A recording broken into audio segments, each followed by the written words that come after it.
physiology, and guidelines for flexibility. As we've discussed earlier, muscles have contractile properties that allow for movement, but they also have elastic qualities, that is to say they can be stretched beyond their resting length. There are 4 types of stretches. Dynamic or ballistic stretches are one, slow rhythmic limbering, static, and PNF.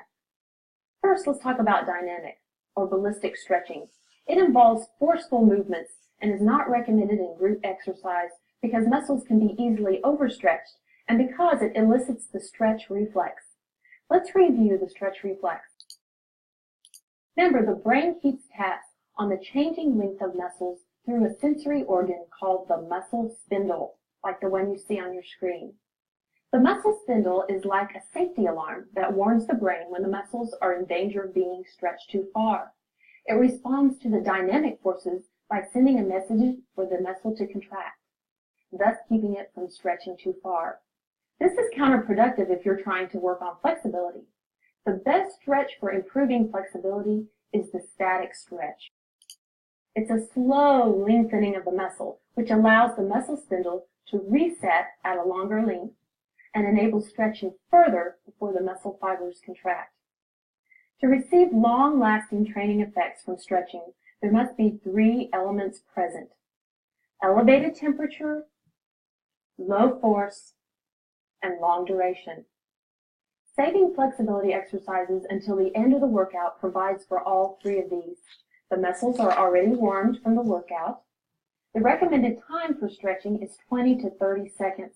You can do this now because now you no longer have to be concerned about keeping the students' heart rates within their training range. Other guidelines include stretching the muscle until slight tension is felt but not pain. Encourage your students to keep breathing and not hold their breath.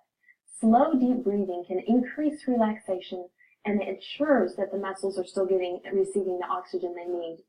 Do not lock the joints. Also, keep them soft. This builds tension within the joint. Include stretches for all muscles used during the workout. Let's take a look now at some of those. I like to end my class on the floor. They seem to relax more and get more benefit from the stretches. Let's start with the hamstrings.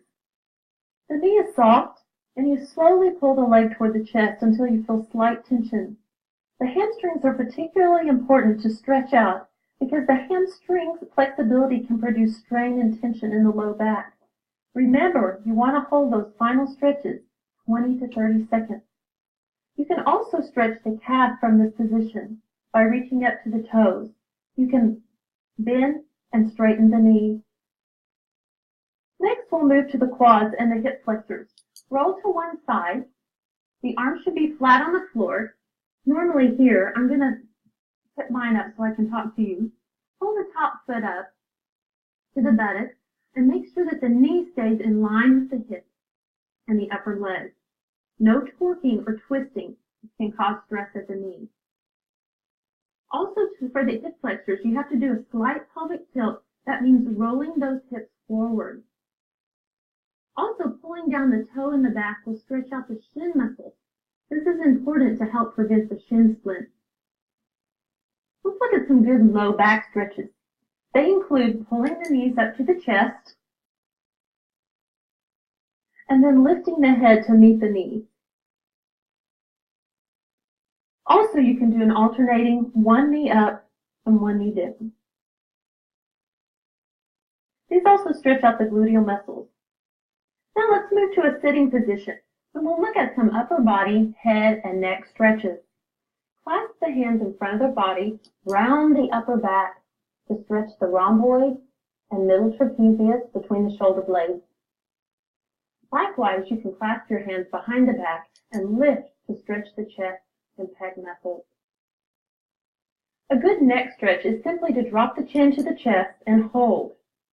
Then gradually rotate the head from shoulder to shoulder. You should never perform full head circles because hyperextension of the neck can create pressure in the cervical vertebra. A good tricep stretch is what I call the back scratch. You drop one arm down the back and gently press with the other hand on the elbow. These are just a few very basic stretches, and you can think of others. The most important thing is to stretch each group and hold the stretch to achieve the elongation of the muscle. Another thing I enjoy including at the end of class is just in relaxation time. In our hectic, busy schedules, we often don't leave time for this, so I find that people really enjoy having a few minutes just to completely relax. You can play soft music, you can do progressive relaxation techniques to help them image the relaxation of each muscle group. Finally, take a heart rate at the very end of class to ensure that each student is safe to leave class. I also like to end my classes with a positive message. A scripture or a thought for the day will encourage the mind just as the body has been encouraged by the exercise. Planning for your students' overall health and well-being will make you an instructor in demand.